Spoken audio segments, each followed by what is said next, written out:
ግን አልተገበረው። በተለይ አመራሮቻችን ይህን ቃል ይናገሩታል።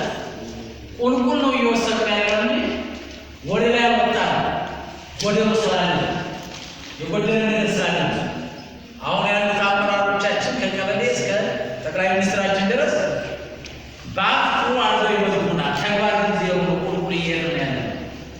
ምን የጎደለው ትውልድ ነው? ግብረ ገብ የጎደለው ትውልድ ስለሆነ ግብረ ገብ ለቃል ታማኝ ነው ይላል። ዛሬ የተናገርከው፣ ዛሬ ያስተማርከው፣ ዛሬ የተናገርከው ኑራ አሳየው ይላል። ግብረ ገብ ታላቅነት እሱ የምትናገሩትን ነገር መኖር አለባቸው። አባቶቻችን ታላቅ ነበርን የምንላቸው በዘመኑ የነበሩ ነገስታት የሚናገሩትን ቃል ይኖሩ ስለነበረ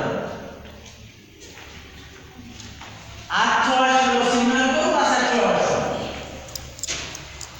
ህዝብ አለቃዬ ነው ብለው ሲሉ ህዝብን በማክበር ይገልጹታል እንጂ ህዝብን በመካድ አይገልጹም።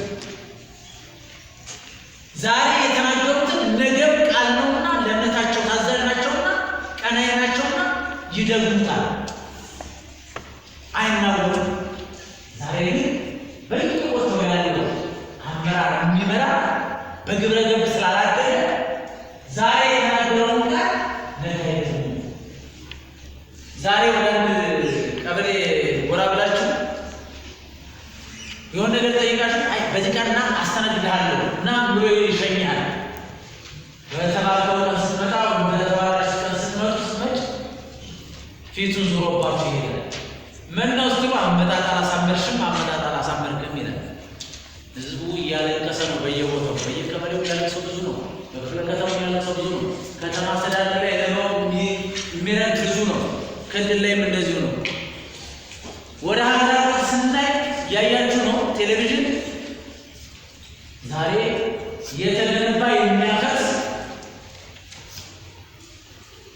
ህዝብን የሚያስለቅስ በህዝብ ልቅሶ የሚደሰት አመራር ነው ዛሬ ያፈራል።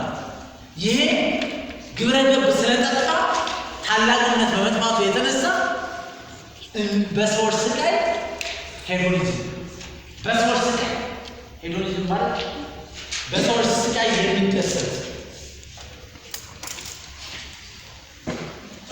ስለዚህ ግብረ ገብ በመጥፋቱ የተነሳ ይሄ መጥቷል። ግብረ ገብ ነው ታላቅ ያደረጋቸው። ስለዚህ ታላቅ ነበርን ሲባል መገለጫዎች ልጥቀስላቸው። ሀገራችን ታላቅ ነበረች፣ ህዝባችን ታላቅ ነበር። ዓለም በጨለማ ውስጥ በነበረበት ሰዓት የእኛ አባቶች ለዓለም ብርሃን ነበሩ። በምን በግብረ ገብ ታደጉ። ከህፃንነት ጀምሮ ለቃል ታማኝ ሆኑ፣ ለህዝብ ታማኝ ሆኑ፣ ለወላጆቻቸው ታማኝ ሆኑ፣ ለራስ ታማኝ ሆኑ ተብለው ተቆጥተው ያደጉ ስለሆነ ለቃላቸው ዝንፍ አይሉ እና በአንድ ወቅት ይቺ ሀገር ዓለም ጨለማ፣ አፍሪካ ጨለማ ውስጥ ነበር። አፍሪካን ማየት የተሳናቸው ምዕራባውያን ተመራማሪዎች አትላንቲክ ውቅያኖስን ሲያገኙ